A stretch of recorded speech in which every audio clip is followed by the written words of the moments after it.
So the kind of the agenda for the evening is we're going to go over this last lecture based on the textbook. And then after that, I'm going to do some demos of some tools and techniques. And then after that, I'll give you information on the first project. We'll be doing our first pen test. And I'll be starting up. I'll show you what you need to do on that. I was kind of thinking about one of the good things about the way we're doing it this semester is last semester, this was a final project. So you got down towards the end and you did it. This is kind of getting you to think because we've still got several weeks left to work on some more tests, do some more pen tests in here. So this will get you thinking about what, some of the things you've learned so far and you start putting it together. So once you get to like the next test, which I'm sure things will click after this one, but as you do like the second one, it'll start to come together a little bit better. So I want everyone, that way when we go through this, these are projects, these are assignments. It's not really like an exam, so you can ask questions. If you need help on something, let me know. The main concept of this test is really finding vulnerabilities. So there'll be an instruction sheet. There's a spreadsheet that you'll put the findings in, and then there's like a final report if you put it in a document. The main objective is really going through the spreadsheet, finding the findings and looking up remediations and all that kind of stuff for it. So actually find the vulnerabilities, exploiting them if you can. But the main thing is just to be able to go through and use what you learn to find the vulnerabilities. So we'll go ahead and start the lecture. And our last lecture from the book is on analyzing and reporting pen test results. And this, at the end of the day, this is really the only proof besides network traffic, or they were able monitoring you doing things on the network, they actually know that you performed a pen test. This is actually what the customer is paying for, the results from this penetration test. And through the results of the pen test, you're going to basically let them know how they did on their pen test, showing them the vulnerabilities, how to mitigate those findings as well. So there's 4 sections in this discussion, and the first is analyzing pen test data, develop recommendations for mitigation strategies, write and handle reports, conduct post-report delivery activities. Pen test data collection, ensure sensitive data you gather during the test doesn't fall in the wrong hands, addresses, network maps, security details, vulnerabilities. And when you're collecting this kind of stuff, you want to be careful where you're storing it. If you're doing this for a customer, you want to use something like Box that's secure. You don't really want to use something like, like Google Drive or like even Microsoft OneBox or whatever. You really want to use something like Box, something that's secure to store that in. You don't want that information to fall in the wrong hands, because these vulnerabilities you find, an attacker could come in, you can make his job easier by finding the vulnerabilities you had, and if anything was exploited, they got this information too, so it makes their life a lot easier. And sometimes there's private just from an information standpoint, stuff that the customer wouldn't want leaked. So you want to record all the activities you performed. Record all activities performed will help you identify activities performed as part of testing and those of an actual attacker. Access to secure areas, web app compromise, social engineering attacks, compromising the network in various attacks, pivoting deeper into the network, stealing files, defacing internal websites, evading detection. And some of these things are mixture of what an actual attacker would do and what a pen tester would do. You're not going to deface internal websites. You may test exfiltration and evading detection, but you're not actually going to exfiltrate actual real information. You don't want to risk. You may create files that look like credit card files based on a template and try to exfil that stuff, but you really don't want to exfil actual data. Pen test data categorization. It's easier for me to say. You can categorize assets earlier to determine an approach to exploitation. Now you should categorize the pen test results, categorize data in a way that makes sense to both you and the client, categorize data in terms of the type of asset they relate to. Example, successful SQL injection is a software issue. Consider subcategories like web app issues as a subcategory of software issues. Also categorized based on severity level of vulnerabilities and weaknesses. High priority items impact the most people, systems, and data. Low priority items impact few people, system, or data. Prioritization of results. Work with the client to prioritize the results of testing. Common approach is to use terms to label severity, critical, high, medium, low, etc. Can also use a number scale, for example, 1 to 10. What seems to be most urgent might not be as urgent based on client needs, compliance needs, legacy and or specialized hardware needs. Example, PCI DSS compliance might be paramount despite more severe vulnerabilities. And a lot of pen tests are driven by compliance and regulation. Factor to consider may be PII, PHI, network accessibility, building accessibility, data accessibility. Many factors can influence prioritization, more nuanced than just labeling something based on its CVSS score. Guidelines for analyzing pen test data. Gather all the data you've collected, identify all the activities performed to determine which attacks were carried out by you and which are from attackers. Ensure proper handling of all data so it doesn't fall into the wrong hands. Categorize data based on the needs of the client. This is most often based on severity level, but can be based on other factors that the client needs it to be. Prioritize the results. Work with the clients to identify which items need to be dealt with first. Activity. I'll put my headset. Analyzing pen test data. Finish testing GCPG's network. During the investigation, the team documented steps, recorded outcomes, analyzed findings. It's now time to review the results with the team to draw a larger conclusion, categorize threats. Suggested solutions regarding people, implement technical controls, have management set the security tone and lead by example, train people in proper security measures, constraint reinforcement and reminders, implement penalties for non-compliance, reward groups that have no incidents, avoid complacency, give users a sense of ownership in the process. And kind of one of the things I think too is you should also really emphasize rewarding the end user. If you feel like they're going to be punished, I think sometimes people are more likely to hide incidents and stuff. So make sure that you're giving them credit whenever they're doing the right thing. Suggested solutions regarding process, implement technical controls, have managers take an active role, review processes, put KPIs in place, update processes when needed. Suggested solutions regarding technology. Implementing mitigation solutions by technology often involves a direct cost that the organization needs to budget for. Management tries to get maximum value out of investments. They might be reluctant to spend more money on technology solutions.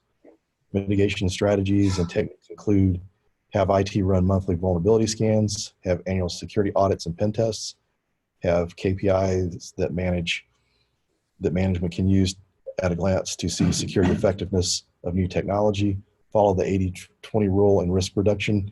80% of vulnerabilities can be remediated with 20% of the cost and effort.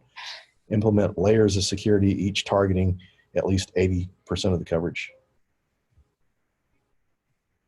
Technology solutions to consider include counter downgrade attacks by allowing servers to only use the latest version of TLS and not permitting SSL.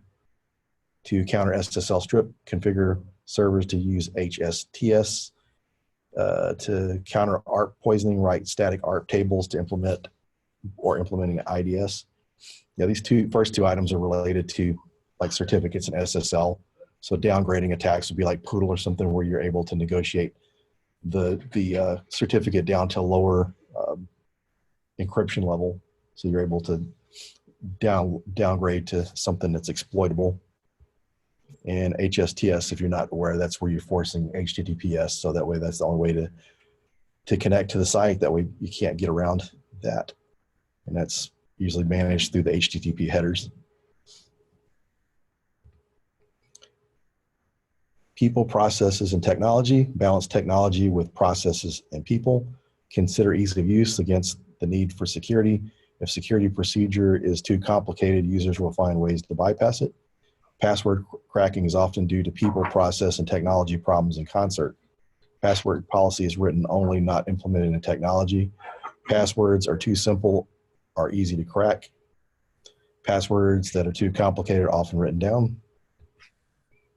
Categories of findings: shared local administrator credentials, weak password complexity, plain text passwords, no multi-factor authentication, SQL injection, cross-site scripting, other code injection, unnecessary open services, physical intrusion.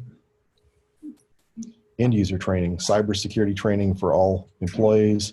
Users should be able to identify why it is important for everyone to do their part in keeping the organization and its assets secure. Training should include how to spot threats they may encounter on the job, the consequences for succumbing to threats, tools to mitigate threats. IT department should be made aware of any suspicious devices. Password hashing encryption. Don't allow developers to hard code credentials and apps. Hash stored passwords rather than storing them in plain text. Strong hash functions like SHA-256 and bcrypt. Avoid weak hash functions like MD5 and SHA-1.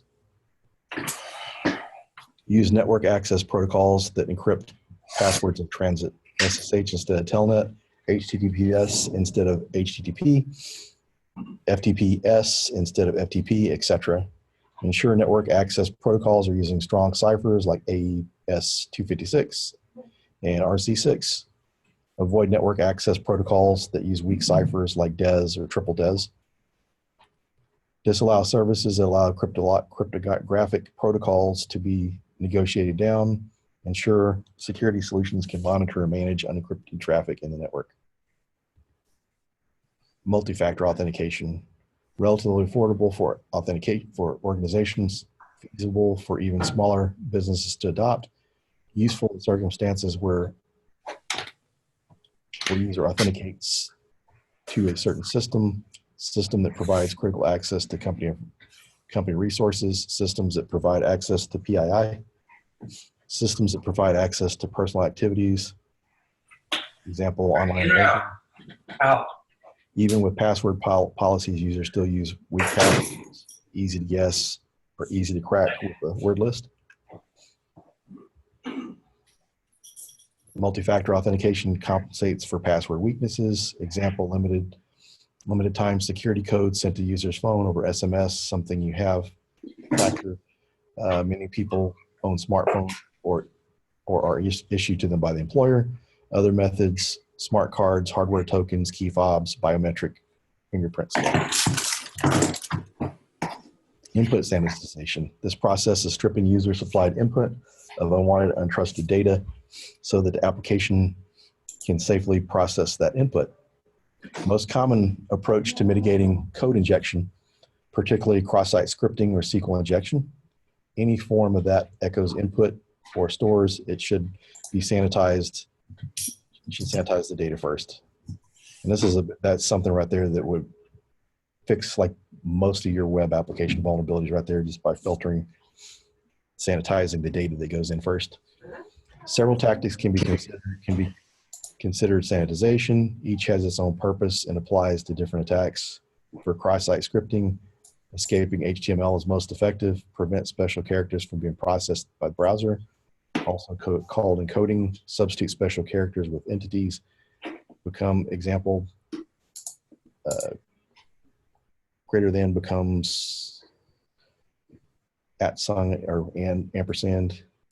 LT semicolon when encoded. Encoding commands depends on the language used. In some cases, you can actually double encode.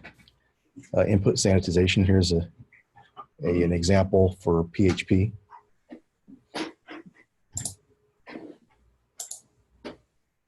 This is actually showing an example of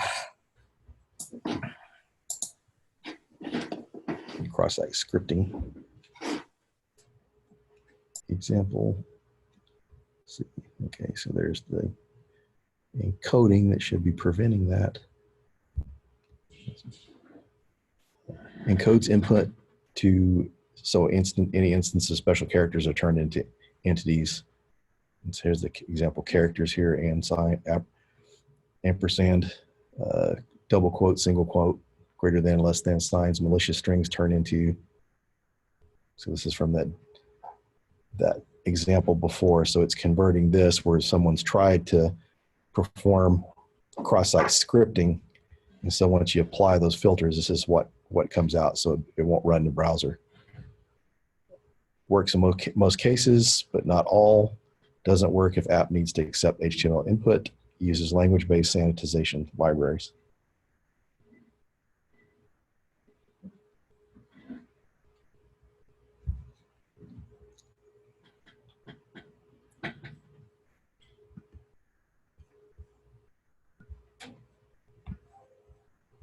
Parameterized queries. This technique of processing SQL input by incorporating placeholders for some of a query's parameters. Web app binds actually values to parameters in different statement. Example, quotation mark would be interpreted literally, not interpreted as part of the query structure. And it shows an example of X single quote or single quote X single quote equals single quote X, and the username field forces database to match the username literally. Most effective means of preventing SQL injection. How you implement will depend on language used. Example, PHP uses PDO as an abstraction layer for processing database content.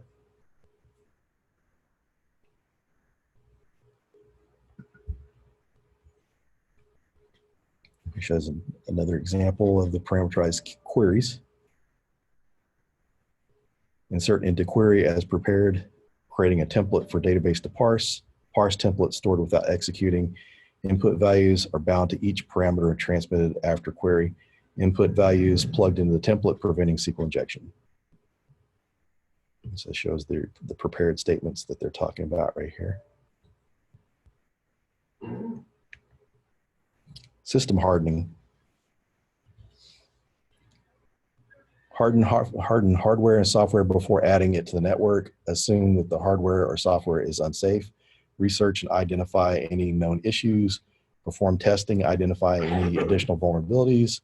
Hardening techniques, consult industry standard organizations for best practices and guidelines. ISO, SANS, NIST, CIS, etc. Install patches and updates that are available.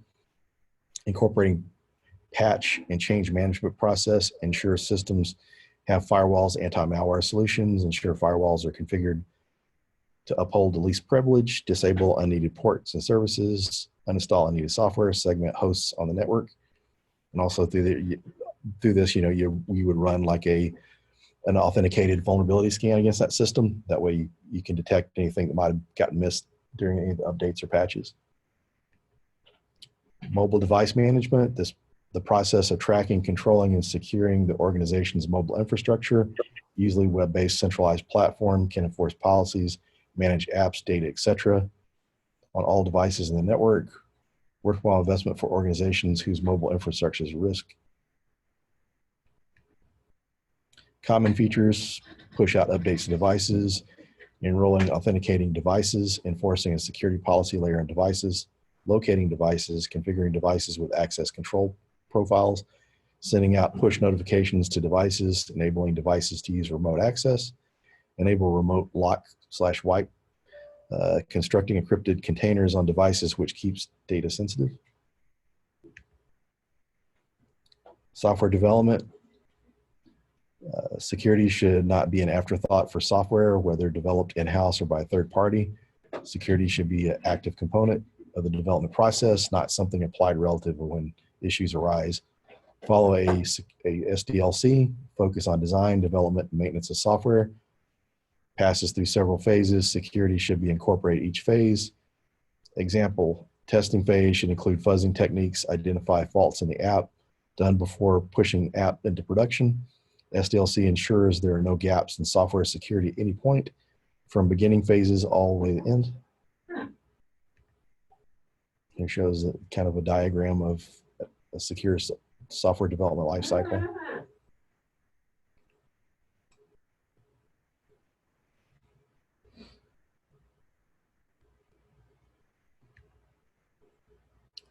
Follow best coding practices, write code that is clear and easy for developers to grasp, has useful and informative documentation, is easy to incorporate in the build process, is highly extensible, has few external dependency as possible, is concise, relies on well-established techniques, integrates well with test hardness, closely aligns with design and requirements, actively avoid insecure coding practices mentioned previously.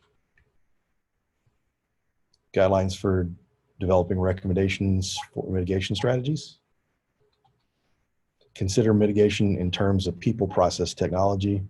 Recommend strategies for common findings, shared local administrator credentials, randomized credentials, or use LAPS, weak password, configure minimum password requirements, and use password filters. Plain text passwords, use protocols that hash or encrypt passwords. No multi-factor authentication, you implement or require multi-factor authentication, cross-site scripting attacks, encode or escape special HTML characters, SQL injection, parameterized queries, unnecessary open services, perform handling and hardening, physical intrusion, incorporate guards, cameras, motions, alarms. And for anyone interested in applying or interviewing for jobs in pen testing, the most common questions you'll get asked is on how to, on the different attacks like SQL injection stuff from the OWASP top 10, and they'll ask those, are usually typically ones that ask you, how do you mitigate it? So they'll ask you, about the vulnerability and how you're able to mitigate that risk. So you get those questions a lot. Usually people go in depth on the OWASP questions. Recommend end user training to mitigate social engineering.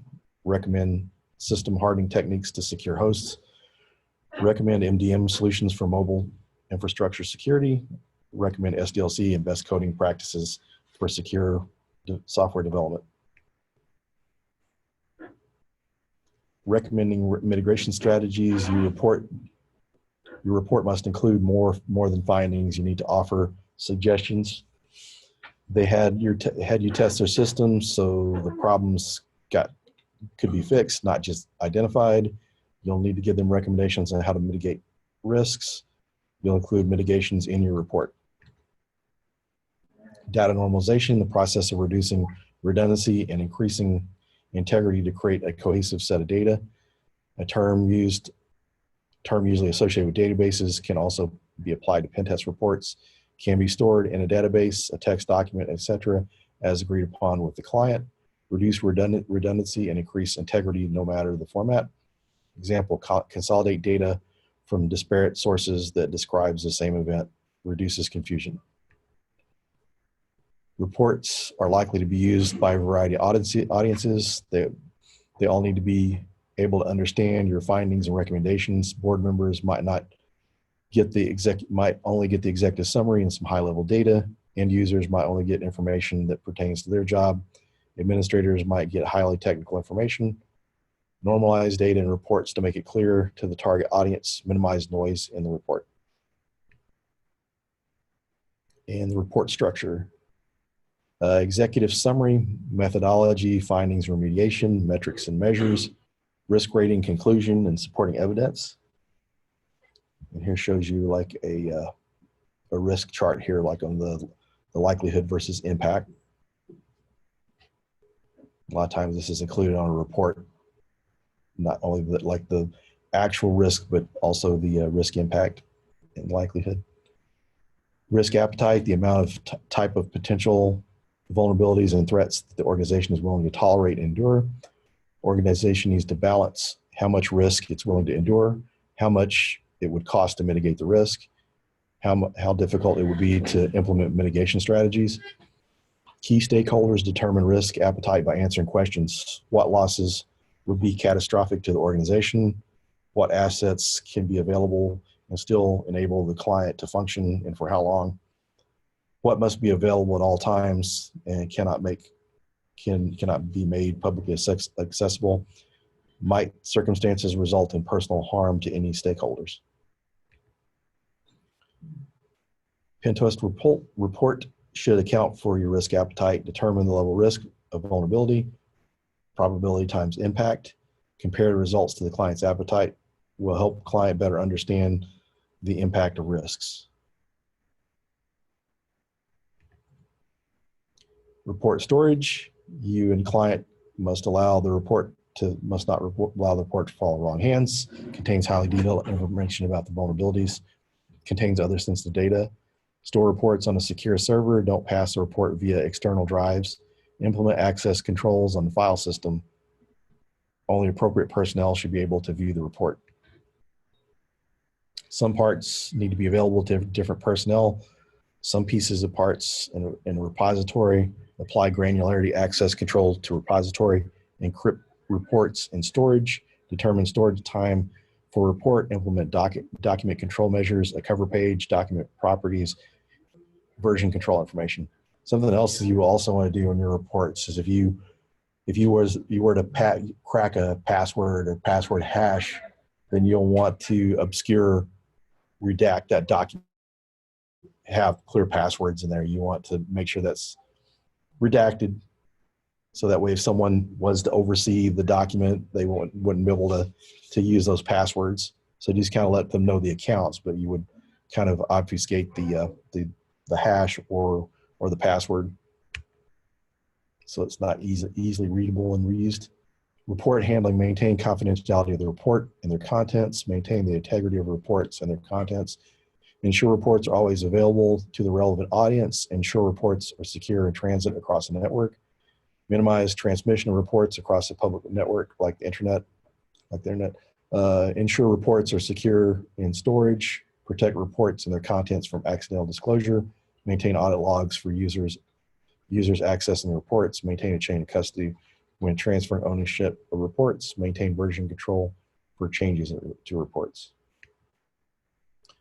Report disposition, the formal process of transferring the report to the care or possession of the primary authorized recipient.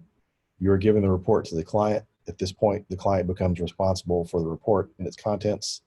It should include all documentation, multiple copies, electronic and printed, acknowledgements, sign off by the recipient, the client's authorization. Recipient distributes copies as needed. If requests are made to the Pentest team, refer them to authorized recipient. You should move, not copy your version of the report to backup. Remove the report from your active work area when done. Prevent data leakage if the network is compromised. And so this, you still want to be careful the way you handle the reports and the vulnerabilities. But if you're working for a company internally, it's a little more easier to securely transfer the files and share the reports. Whereas if you're working externally, then you've got to, you need to use like secure mail or some kind of secure storage like box to transfer the files. Guidelines for writing and handling reports, normalize data, reduce redundancy, and increase integrity. Consider including the following sections in your report: executive summary, methodology, findings and remediation, metrics and measures, risk rating, conclusion, and supporting evidence. Work with the client to determine the risk appetite. Write your report to speak to the client's risk appetite. Determine the file format for the report. Determine where the report will be securely stored. For best practices, follow best practices for securely handling the report. Determine how to hand the report off to the client. And here's like kind of these activities. This is kind of a scenario: writing and handling reports. You've analyzed your Pentest data and have recommended mitigations. It's time to prepare your report to the client. Use a standard report form that Rudison Technologies always uses. Other teams have filled in some of the details. You'll complete the remaining items. They've highlighted in yellow the section that needs to be filled out. You'll use your worksheet and other analysis exercises to complete the report. Interesting thing about a lot of the pen test now is most companies are even consulting companies and internal companies have some kind of report generator. So there's like a report template, but typically they have something to generate the reports for you, because if you have like a bunch of findings, then if you have to manually input that into a Word template, that could take a long time and be kind of cumbersome. So, and there's also tools out there like the Dratus framework that you can use to create your reports. You can customize your Word template, how you want your report to be generated. And also it allows you to be able to collaborate, so more than one person can work on the pen test at a time. Because sometimes it gets difficult when you're using a Word document. You've used your report generator, you've created all that report generator is going to create, and then you have to update the document. If you're working with someone else, then you have to share the Word document with them or merge documents. So using something like Dratus makes life a lot easier. And some companies, like when I worked for AT&T and Verizon, they wrote their own, and we have our own internally at US Bank as well. Post-engagement cleanup tasks. In cases where exploits destabilize live systems, clean up directly after. Otherwise, you can clean up at the end. Cleanup prevents leftover artifacts from being used in real exploitation. Common cleanup tasks: delete new files you created, remove credentials and accounts you created, restore original configuration you modified, restore original files you modified, restore logs you deleted, restore original logs you modified, remove backdoors, remove additional tools, purge sensitive data exposed in plain text, restore a clean backup copy of compromised apps, consider automating cleanup through scripts. You'll need to have kept meticulous records of your exploits.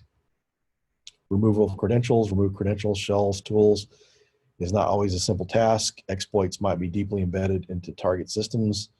Breadth of exploits might be difficult to track or manage. Not all authentication systems are alike. You can log on locally and delete local credentials easily. Removing AD credentials is not so easy. Removing an AD account from a workstation won't remove it from the domain. You need to access the domain controller to delete the account. Attacker could leverage domain account to sign in to the domain computer. Some credentials are tightly integrated into systems that require strong audit trails or change history. Not easy to delete these accounts. Systems must preserve change and integrity. May need to remove account directly from the database. Removal of shells and other tools. Shells are probably hidden on the target system in multiple ways. Remove startup values in HKey local machine, HKey local user, or HKey local machine, HKey computer user. Run registry keys. Remove schedule tasks in test scheduler or cron tab.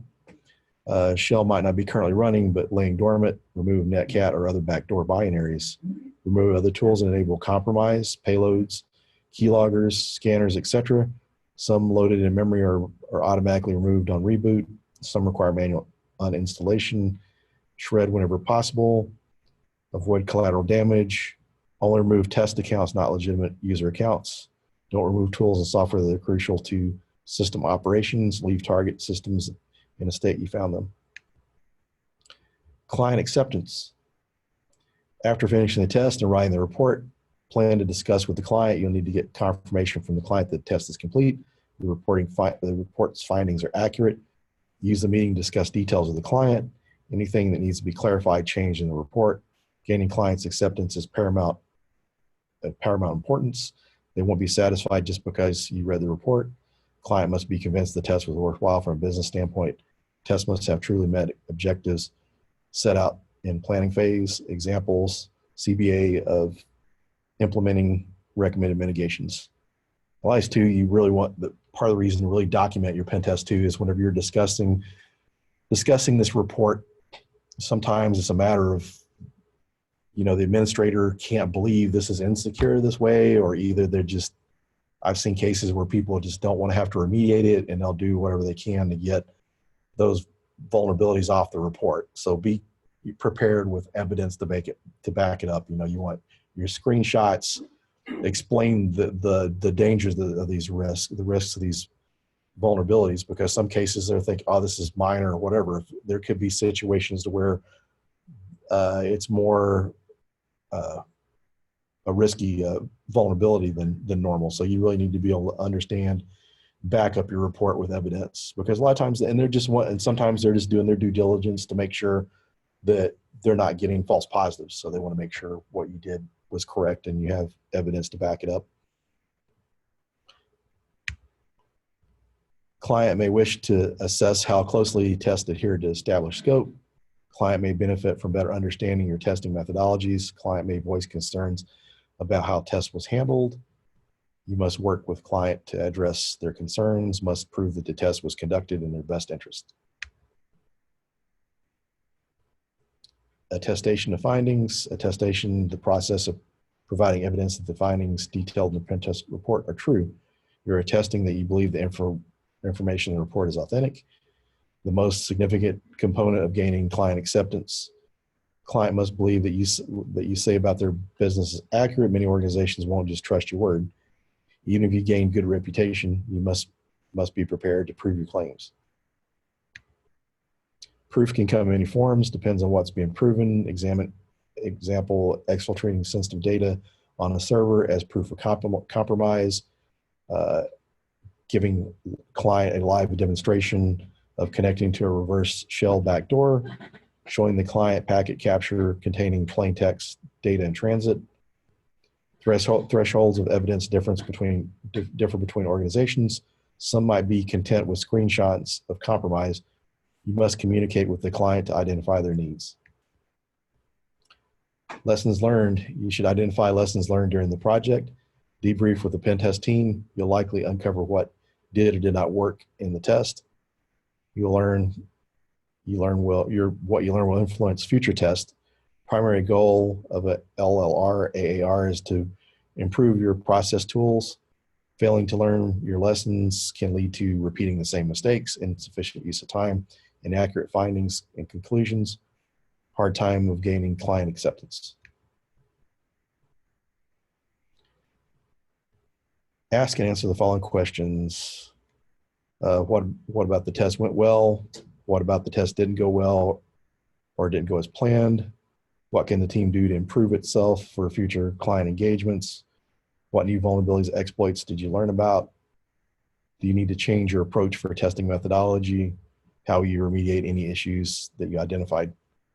And keeping good notes is a good way to replicate the type of exploits in the future of vulnerabilities to validate, because some of them are a little bit tricky to exploit or either just even validate the findings. So make sure you keep good notes of that. So the next pen test you do, you're not having to spend all that time to research how to validate it. You have your notes. Of course, notes you want to keep with generic IP addresses, not client information. Follow-up actions. Schedule additional tests with the client organization. And this is really going to depend on what the client wants. Sometimes they want retests. Sometimes they perform one test, have a test done annually. Working with the security team that will implement your recommended mitigations. Check back with the client to see how their mitigation efforts are going. Research, testing new vulnerabilities that your team discovered during the test. Researching vulnerabilities that the team couldn't recommend a mitigation or tactic, recommend a mitigation tactic for. Informing the organization of mitigation tactic is eventually found. Also, you look for other areas that maybe they could benefit from. Say they got a lot of wireless in their environment, but you didn't do wireless in pen tests. So those are some things you recommend. If you see like a lot of people getting around physical controls or tailgating, then you may recommend them doing a physical or social engineering assessment. So those are one of the things that are good. If you're a consultant, that helps your business, but at the same time too, you're helping your customer if you legitimately find weakness in their security program that they could benefit from other types of testing. Guidelines for conducting post-report delivery activities. Verify that you've removed any remaining artifacts of the test. Be prepared to have a discussion about the contents of the report. Gain the client's acceptance of the report. You reported findings, conclusions. Find out what the client needs as far as proof. Provide proof of your test as needed. Draft a lessons learned report by asking yourself what did or did not go well. Identify areas of improvement for the pen test team's process and tools. Identify any follow-up actions that need to be performed. Identify who performed these actions. Here's an example of performing post-engagement cleanup tasks. Now the test is over, you need to clean up after yourself. You manually remove any of the residual effects of the test you can. No available backups to automate the process. You'll return the server's pre-test state as much as possible. There are some final tasks left to complete. You'll tie up the loose ends. GCPG should be given all it needs to consider the test a success. You'll learn from your instructor how to unlock the report's solution file. Okay. So yeah, there's some files in here that if you're following along with the book, it has like an example pen test report. Any questions? It's a lot of detail to tell you basically what you need to know about writing a report. A comment. Yeah. Seems like the report might be kind of subjective in some spots instead of objective. Yeah. That'd be a true statement. Yeah, I agree. Yeah. The reason for that, usually you want everything objective, but sometimes there's reasons why subjective. What are those? What situation would it be? I'm trying to think what would.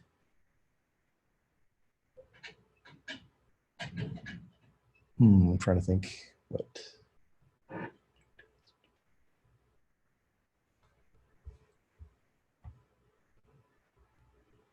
Could you kind of give me more of an example of what you're Well, thinking? for instance, there was a chart that they showed, and then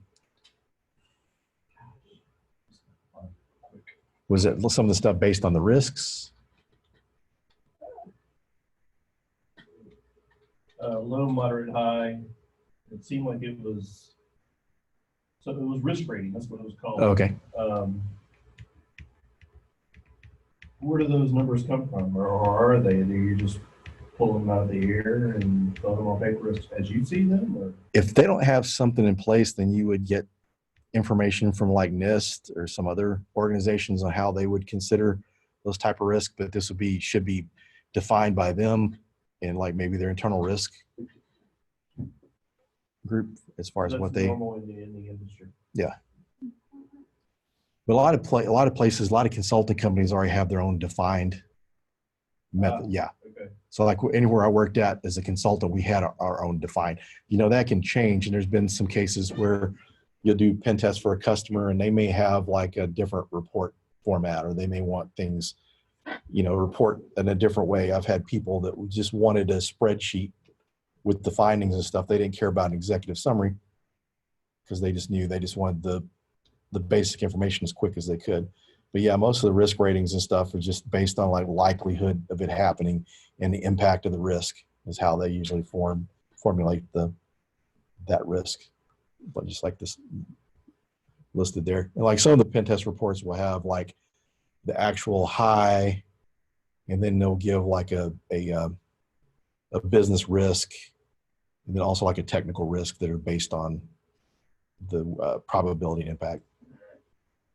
And some things could, depending on the network, if it's like in a secure enclave on a network, then some of these vulnerabilities may not be as critical because it's got extra network protection. So that would kind of affect that as well.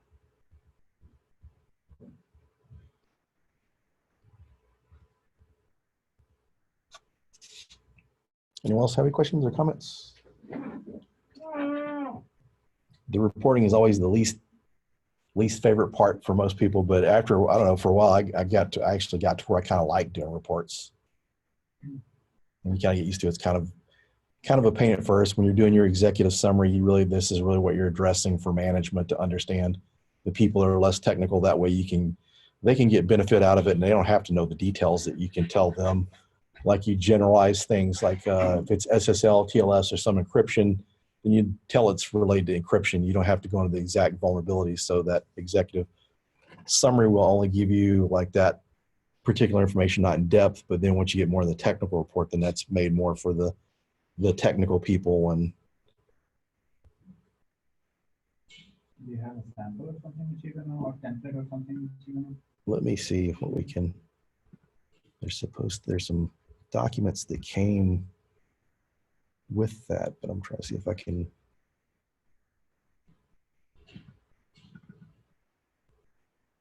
Because these things are password protected. Okay, let me go quick.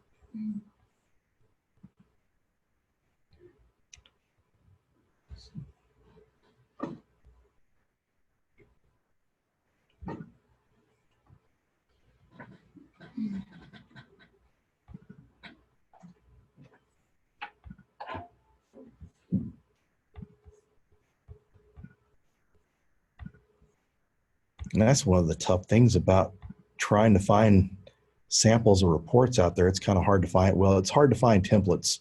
You can find some examples of reports out there, but to try to find a blank template, a template you can use for Pentest is pretty hard to find. Because every company follows their You say own most shops have their own.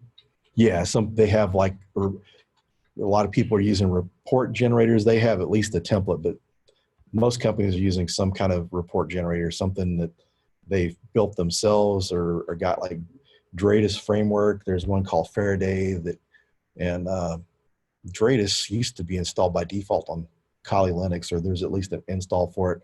There's another tool called Faraday, and you can import all of your findings into that and build your report from that. So a lot of people use, and I think that's why it's hard to find templates out there, because most companies have some kind of report generator. That I just guess a lot of consulting companies aren't going to release their templates and tools. Well, there's no offensive security. Yeah. Let's see. I'm trying to look for the one that's look for the password so we can look at the one from the book.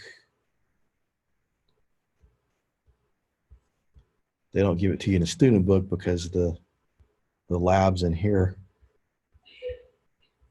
Let's see.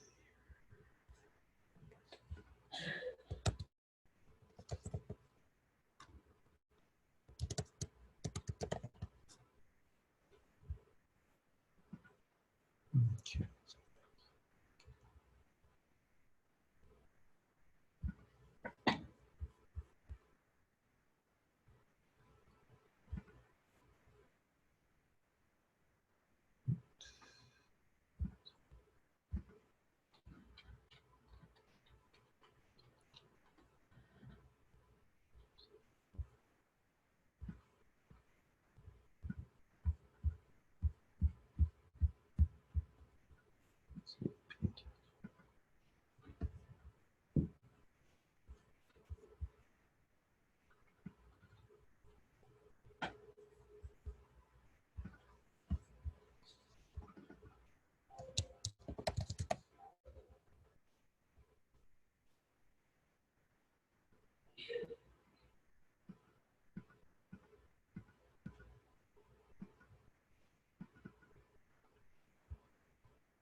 Okay.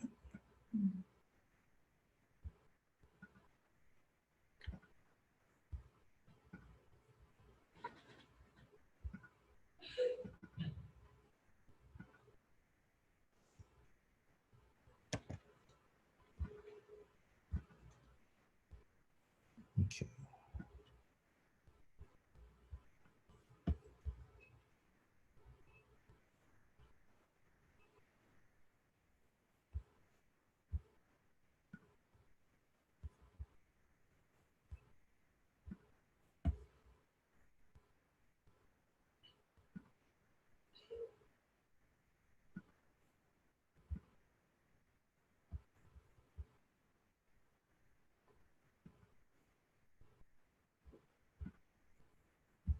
Okay, here's the example report.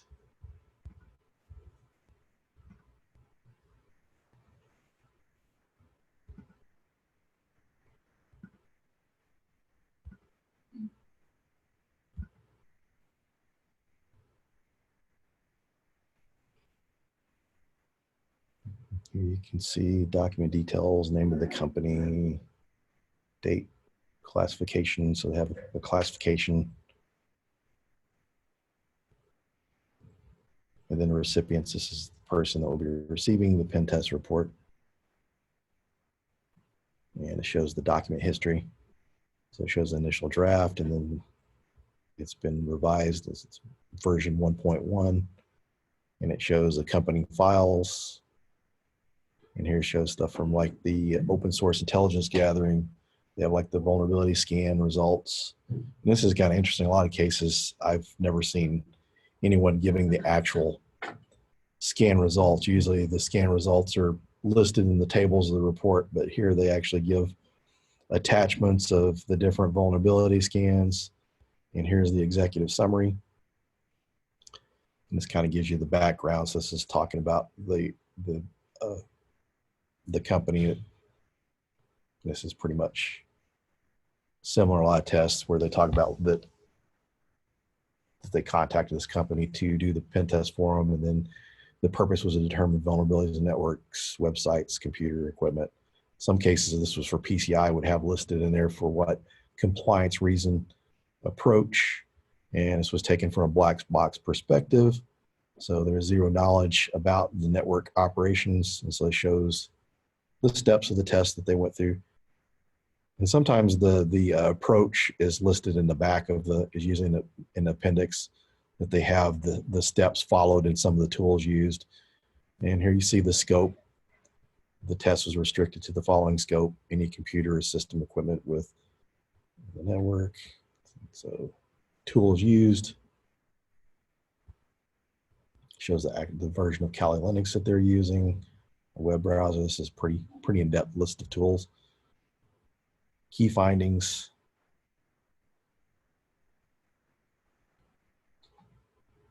And so it's like they weren't really going super in depth on this. Is just kind of still, once you get to the back, they should have more of the, get into more of the, let's see, efficient security, key findings.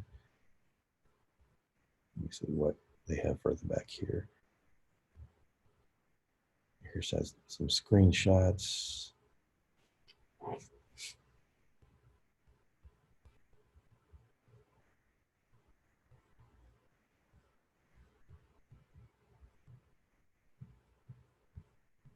So a lot of them will have like a table with a listing of the vulnerabilities and all the affected systems on that.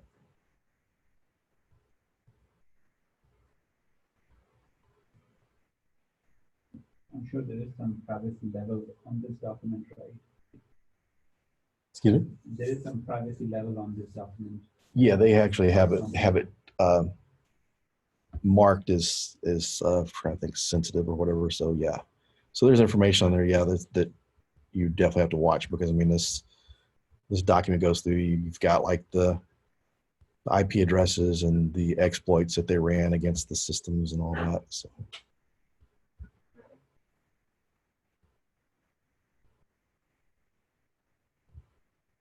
And the good thing about the more detail you give in your report, then it's easier for someone to come back and test what you did without having to do a lot of guesswork.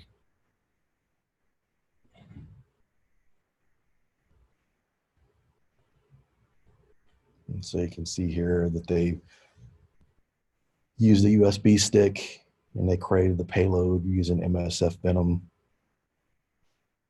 And they were using, looks like let's see what, yeah, they're using the social engineering toolkit for that phishing campaign. So I can send out the password to this report if you guys just want to look through it.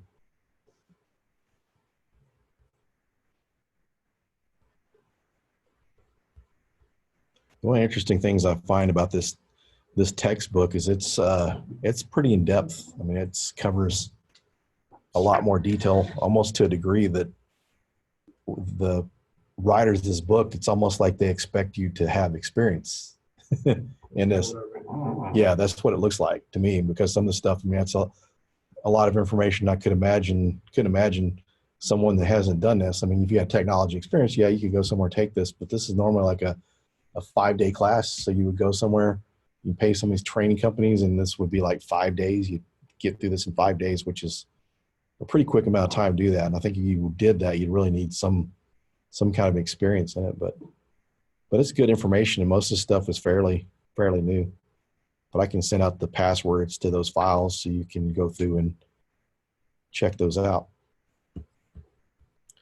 I guess since we're talking about reports and stuff, maybe I'll just go ahead and show you guys the assignment before we get into the demos, the labs, that we get the less fun stuff out of the way before we get to that.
And so for the project, when you're in eCampus, you'll scroll down to the bottom of the page.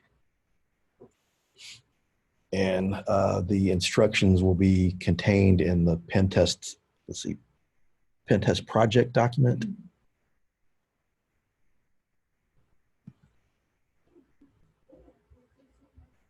Which, let's go over here.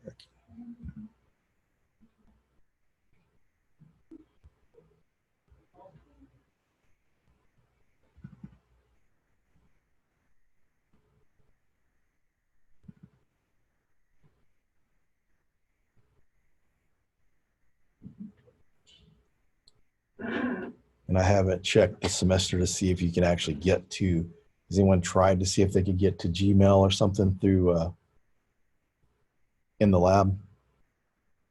Okay. Or your private mail or something, or Google Docs. Let's see. No, let's see.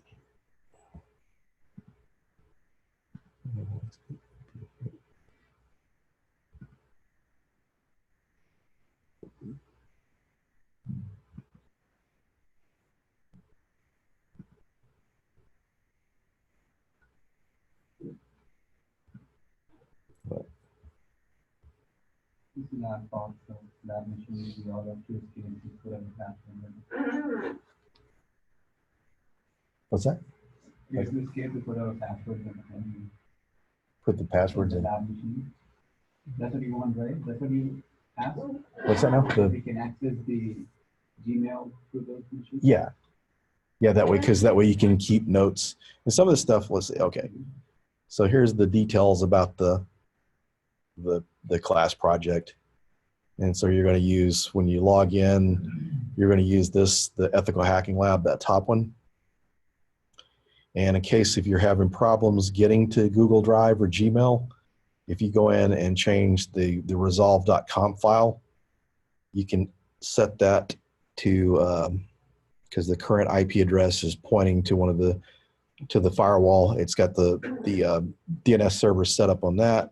But if you go in and change it to 8.8.8.8, or you can use other public DNS servers, but that way it will resolve Google. And so the scope for the pen test are these items in the box. The two Kali systems, those are for testing, so you don't have to test those. So these other 4 systems are what are in scope for this pen test. You can feel free to go after anything else in there that you want to, but these are just the 4 required systems. And on the Windows devices, you may have to go in and you can go in and turn off the firewall if you want to. It makes it easier to be able to run some of the exploits. And for practice, you need to do that. Whenever the labs were set up, those firewall rules weren't set correctly according to the original manual we're using for class. But yeah, you want to turn off those so that way you can find some more, get more findings and have more options to exploit the systems. And let's see, you're going to be using the Pentest findings report spreadsheet. So there's a spreadsheet in there that you'll use for that. And also you can use, there's like a document in there as well that you can use, the Pentest document. But the main thing I'm looking at is to populate the spreadsheet with the vulnerabilities that you found. And so let's see.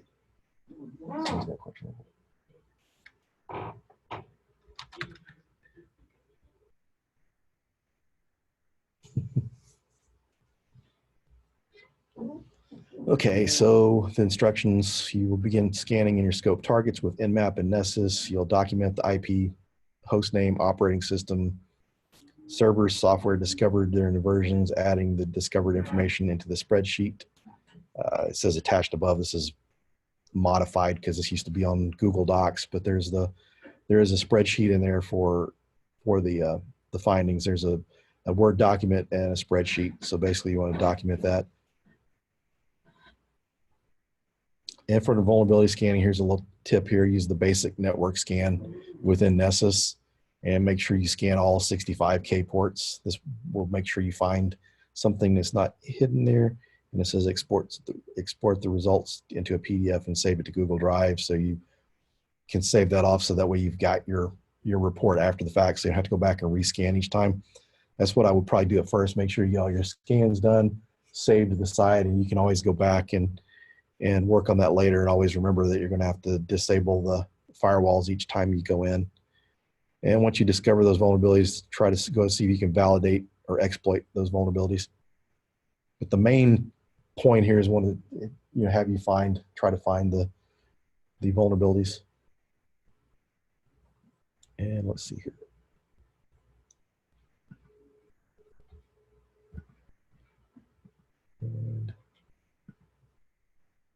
And here are the other 2 documents. That was the Pentest project. One is the instructions, and then you have a spreadsheet for findings and also one for the report.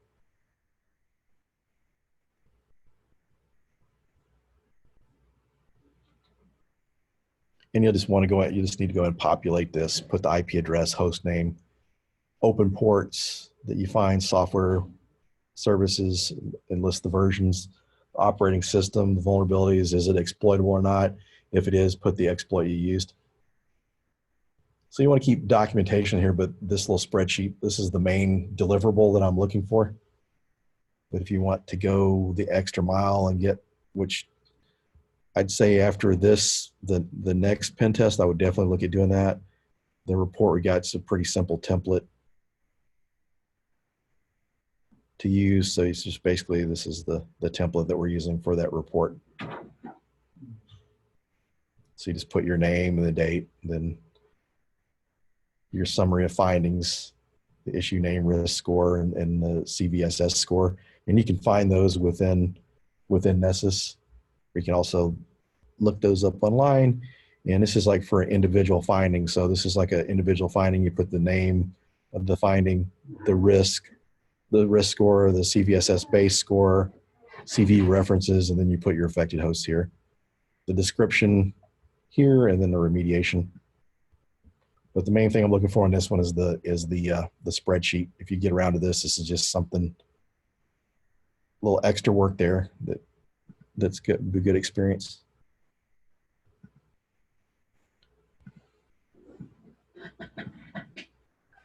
Anyone have any questions?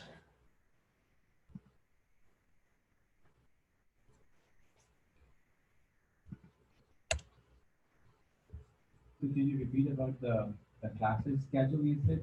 Thursday there's no class or next Thursday? Next Thursday, well, there's no class next Tuesday. Tuesday. Yeah. Mm-hmm. And then, Thursday. and then this Thursday there is class. What's that? Who's closed? Closed. Thursday. What's that? So We're- class Tuesday, class Thursday, then we're off for a week. Actually, yeah, the week of the 15th, or well, we'll see. We are off the week of the 11th. Yeah, we're off the week of the 11th. But next week we'll be here Thursday. Tuesday we won't have class because I messed up on the syllabus and thought it was spring break next week. But we're not going to miss any. We've got all the lectures done based on the book. We'll still be doing lectures like going through scanning and different tools and stuff throughout the rest of the semester. But the book, we're through the content. So now we're starting to work in the labs. So yeah, the week of next Tuesday, no class, but I'll send out an email to you. Thursday, there will be class. And then the week of the 11th, we're out that week for spring break.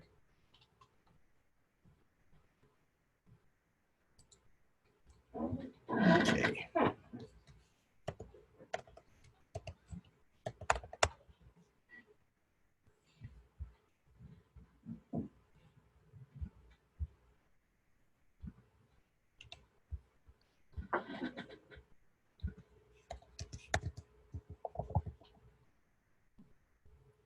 Go here first and shut down the firewall so it's easier to get into. Right here in the school places, we're not meeting Thursday or Friday Okay, next week? this week. This week. Closed. Okay, what's it closed for? I mean, I thought it was Friday, but I didn't think it was Staff Thursday. development. Okay. Is that for evening too, or is that just for day? Anything credit. I'll have to let me look into that and find out, because I know they had that before, but adjuncts weren't affected by it. Because all the development classes they do is like during the day. I'll look and see. Double check with Jason to make sure, because I don't. So this Thursday and next Thursday, we'll just be working on the lab, right? Yes. Okay. Yeah, so lab's pretty much what you'll be doing. Yeah, we'll, like next Thursday or so, we'll have probably have like a demo or something, but yeah, this is the labs are the main focus now. Because I want to get you guys into that early enough so you can start, picking up things and understand what you've been reading, and that way you can still ask any questions after you get through this first pen test. Then when you come up to the following ones, it will make a little more sense. The best way to learn is by doing, and so that way we can let you guys get a lot of experience with hands-on.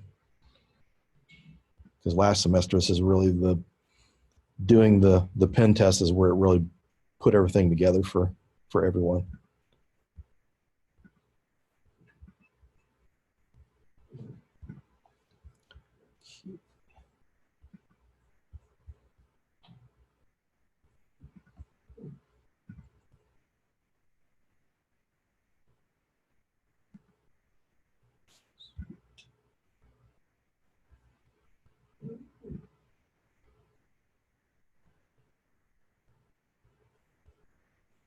Okay.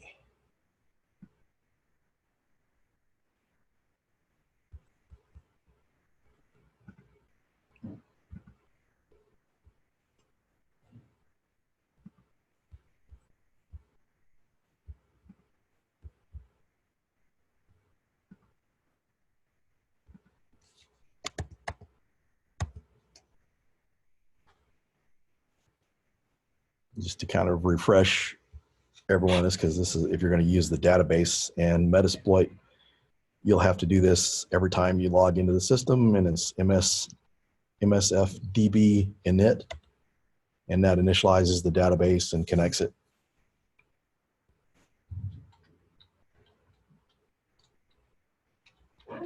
So if you want to import anything into the database, you'll definitely need to make sure you do that.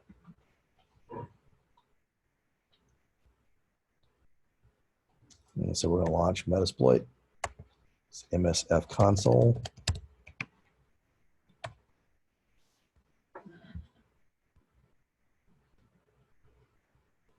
Some stuff like that.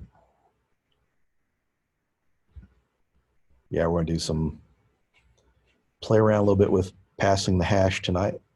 So show you how you can get into systems without actually having to have the password to crack the hash. So if it's a hash you can't crack, then you could still use that password hash to get into another system.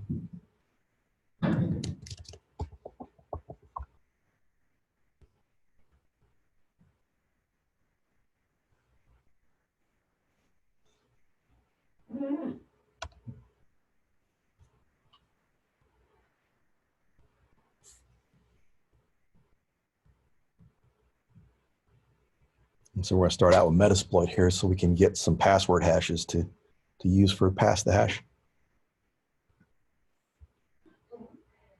And so our Windows XP machine is going to be the easiest to, well, that and the other Windows machine are pretty easy to exploit. So we're going to go in and use those. Okay, so use. So we're selecting our payload.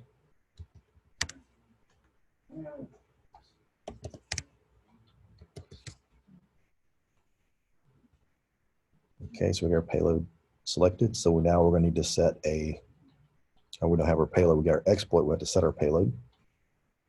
So to find your payloads is the show payloads command, but we know what we're going to use here. So set payload.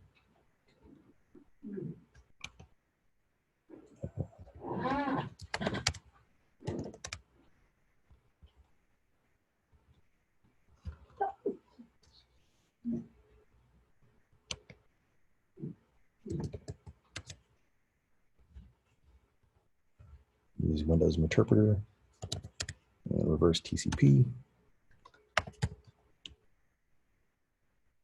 So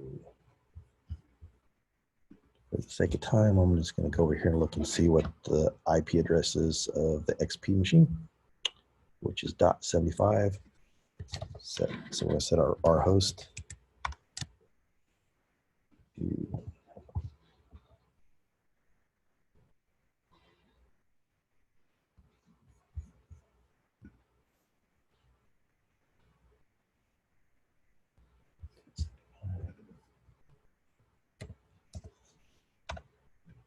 Set lhost.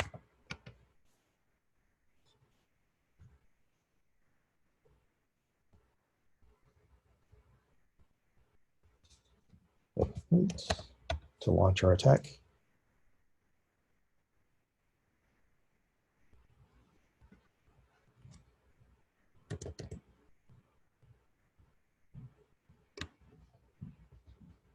Got what I did wrong here now. That should work. Oh boy. Lhost.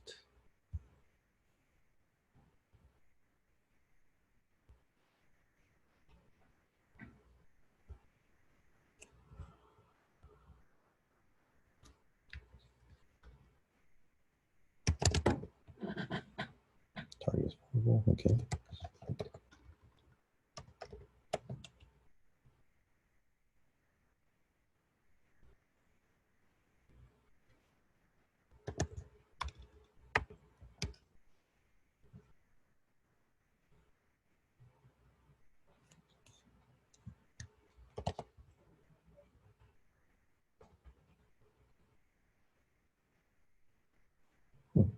Okay.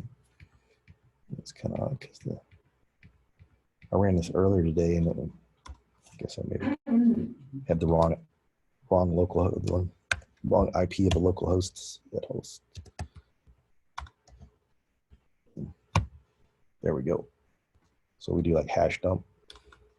Just to kind of refresher, get UID will tell us, okay, we're at Windows System Authority, so we're going to do hash dump.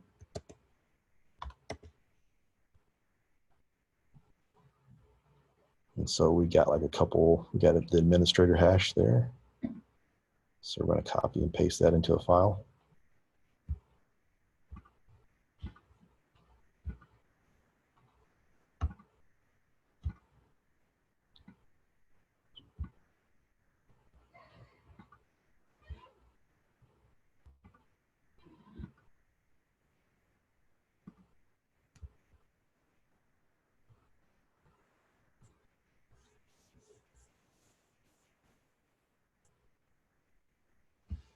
Okay.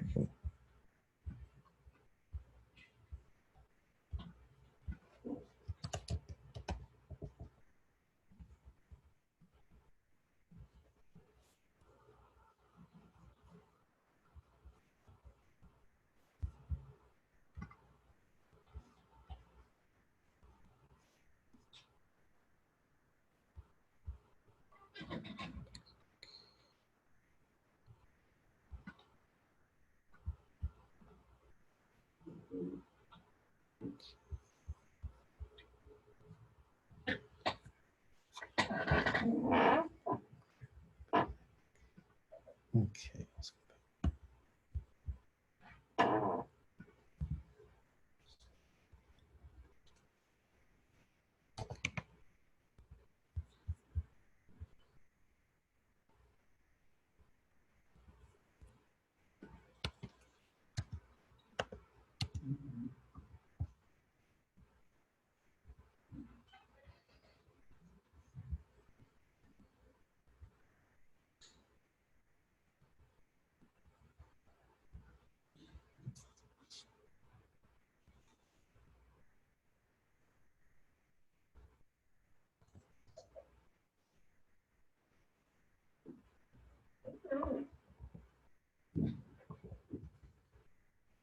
First demo. So, correct. Okay.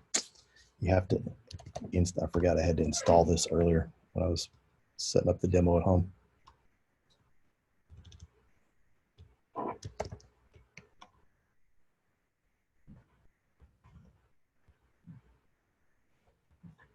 So you can update, well, you can't actually install and update.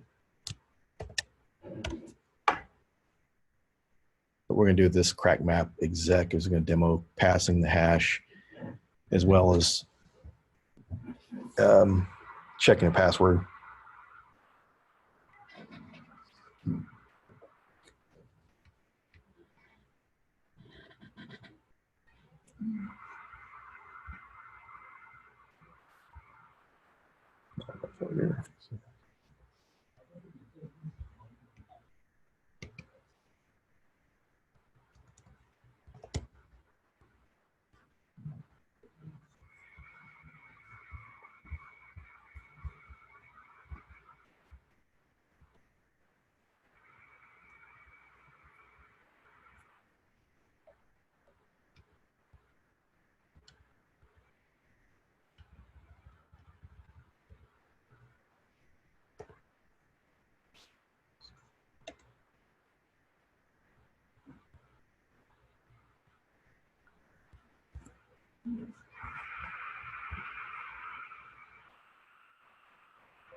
Okay, so here we were able to run this against the Windows 7 machine. I knew what the password was earlier from working in the labs, but this will show you how you can test that password against the system to see if it's working. So if you can use that crack map exec to either use hashes, or you can also use the password so you can test what's on there. You can also run commands. Let's see.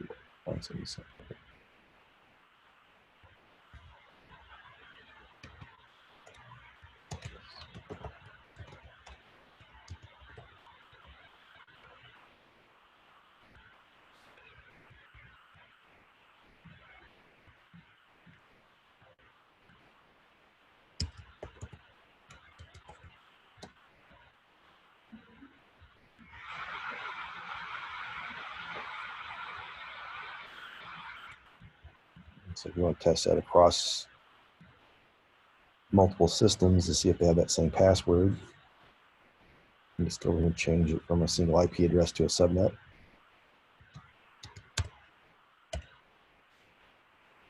And this will actually give you so you can see if the passwords, what the passwords are on the systems. So you see like one of the Ubuntu systems has the same username and password, and that's working because they have SMB installed on the Linux machines.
I don't think I had the right hash, but would show you a different tool here you can use with an interpreter to load Mimikatz.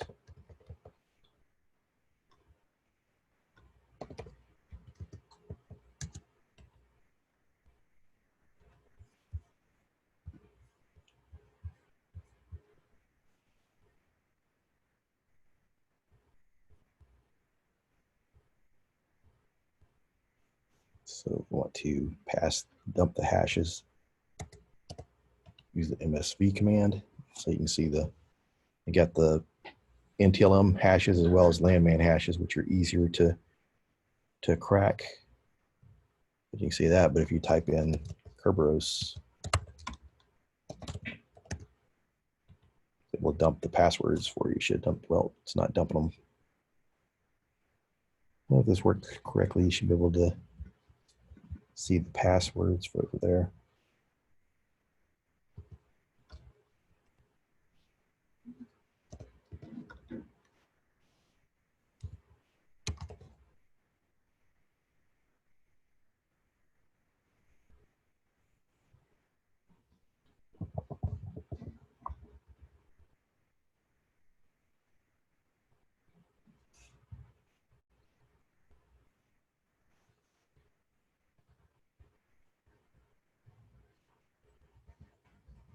So we'll go ahead and go after the Windows 7 box and run that because external blue works on that. We can demonstrate the Mimikatz module.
Okay, so we're running this NT system authority.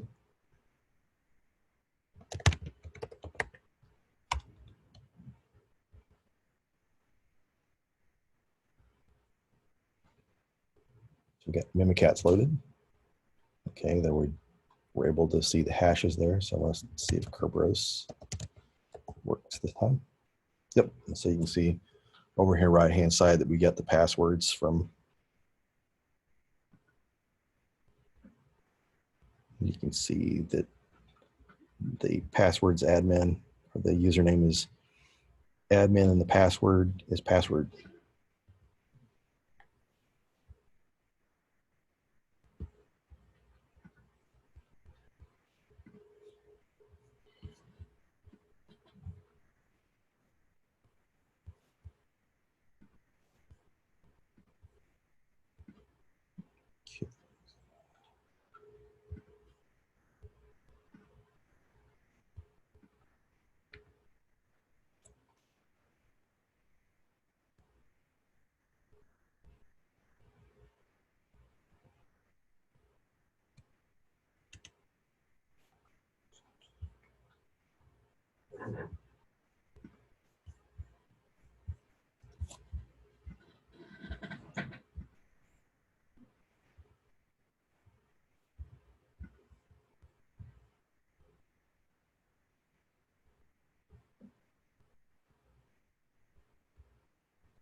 Yeah.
Okay. So it's kind of interesting when you go back and compare some of these hashes on these different systems. You can see that if you look at the admin and administrator, you can see they're using the same password, because you can look at these hashes right here, and then you see that it passes, that this matches here. So like several of the systems, they have like passwords set up, but you can match hashes and see. So I had a better example earlier. But that's going to be, that's the end of the demo tonight. But you guys have your pen test to start on. So if you have any questions, let me know. I can also, if you're Need any help with anything, let me know. I can send out some cheat sheets too, like on Metasploit.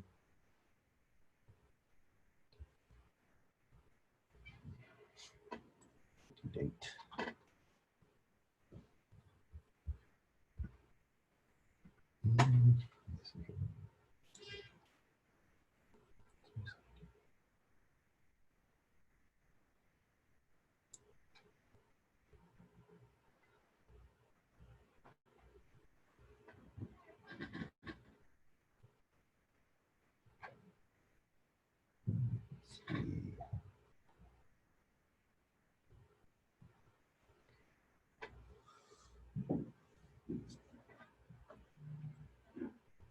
Okay, let's see what here we got.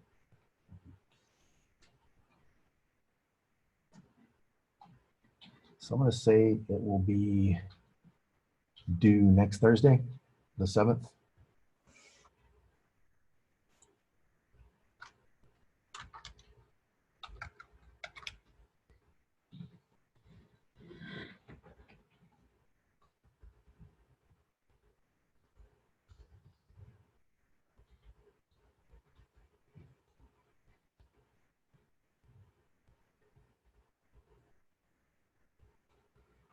Anyone else have any questions?